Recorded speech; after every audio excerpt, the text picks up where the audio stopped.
Civil services में जाने की प्रेरणा मुझे स्कूल में ही मिल गई थी।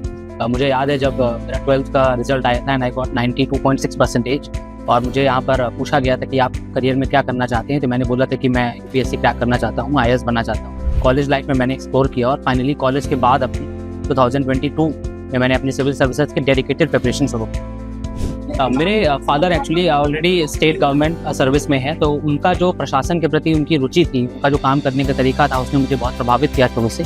सिविल सर्विसेज एक ऐसा करियर है जो आपको एक ऐसा प्लेटफॉर्म देता है जहाँ पर आप एक बहुत बड़े लेवल पर जाकर एक बहुत बड़े प्लेटफॉर्म पर एक कंस्ट्रक्टिव चेंज ला सकते हैं, सोसाइटी में कुछ इम्पैक्ट क्रिएट कर सकते हैं। तैयारी के दौरान जो सबसे इम्पॉर्टेंट चुनौती होती है वो जब आपका सब्सिक्वेंट अटेम्प्ट्स में नहीं होता है, 2-3 अटेम्प्ट्स में, उसके बाद अपने आप को संभालना, वो सबसे बड़ी चुनौती होती है। साथ ही कुछ प्रेशर्स होते हैं, फैमिली के प्रेशर्स या फाइनेंशियल प्रेशर्स या आपके जो पीयर्स हैं, आपके कोलीग्स हैं, वो अच्छा कर रहे हैं कॉर्पोरेट लाइफ में, वो होता है। लेकिन उसमें यही है कि आप अपने आप को, अपना पर्पस जो है वो बार बार याद दिलाना है आपको। अगर आप वर्किंग हैं तो आप अपने जितने बचे हुए टाइम है उनको आपको प्रोडक्टिव तरीके से इस्तेमाल करना होगा, आपको अपने वीकेंड्स को अच्छे से इस्तेमाल करना होगा।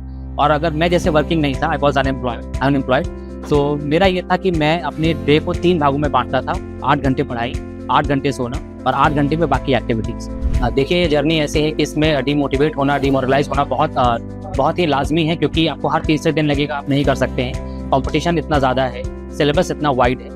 लेकिन इसमें यही है कि आप कुछ ना कुछ अपने साथ एक हॉबी रखिए, अपना इंटरेस्ट रखिए, उसे आप परस्यू करते रहिए। फैमिली के साथ, अपने फ्रेंड्स के साथ आप अच्छा टाइम स्पेंड करिए, ताकि आपको हर फ्रंट पे ना लड़ना पड़े। यहाँ पर आया था तो अंडर कॉन्फिडेंट था, बहुत एलपीएस का ये था कि बाहर ग्लैमर था।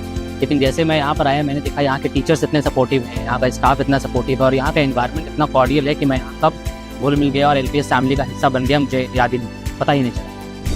पर्सनैलिटी डेवलपमेंट और डेफिनेटली एलपीएस, मुझे लगता है एलपीएस ने मेरी पर्सनैलिटी को शेप किया है। मैं यहाँ पर जब आया था तो गीली मिट्टी की तरह था।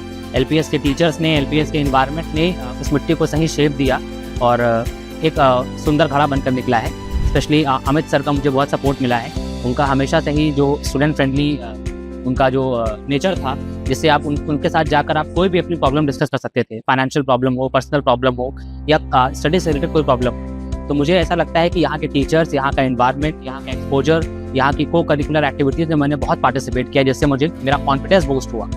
अगर आपको अभी से सिविल सर्विसेज में जाना है तो आप पहले तो आप जिस क्लास में हैं उसका करिकुलम आप अच्छे से पढ़ें, क्योंकि वो आपको बाद में काम आएगा।